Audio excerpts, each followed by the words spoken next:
Hey, Jay, one of the biggest questions about this tragic shooting is the extent that the suspect was or was not on the radar of local and federal law enforcement officials before today. So far, police have released few details about the suspect, 22-year-old Anderson Lee Aldrich. The Colorado Springs police chief says he entered Club Q just before midnight, heavily armed. At least 2 firearms were found at the scene. We are still working to identify the firearms and who they belong to, but I can confirm that the suspect used a long rifle during this shooting.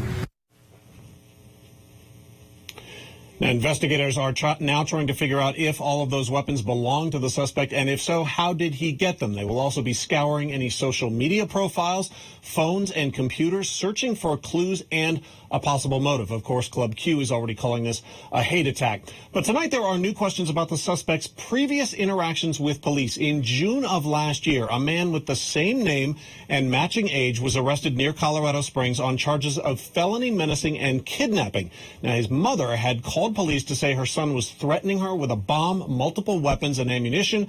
There was a police standoff before the suspect was arrested, but it appears local prosecutors, led by District Attorney Michael Allen, did not press any charges. The Colorado Springs Gazette reports the case was dismissed. Now, when Newsy asked the DA about that 2021 case, spokesman Howard Black said only that the previous case is part of the current investigation.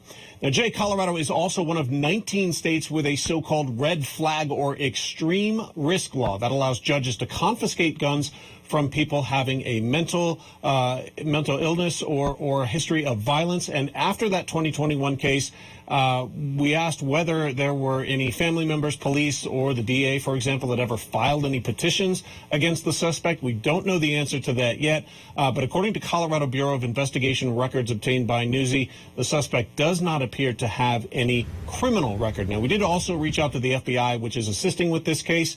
They have not responded to questions from Newsy about whether they were aware of the suspect before the shooting. Jay? All right, Clayton Sandell live in Denver tonight. Thanks, Clayton.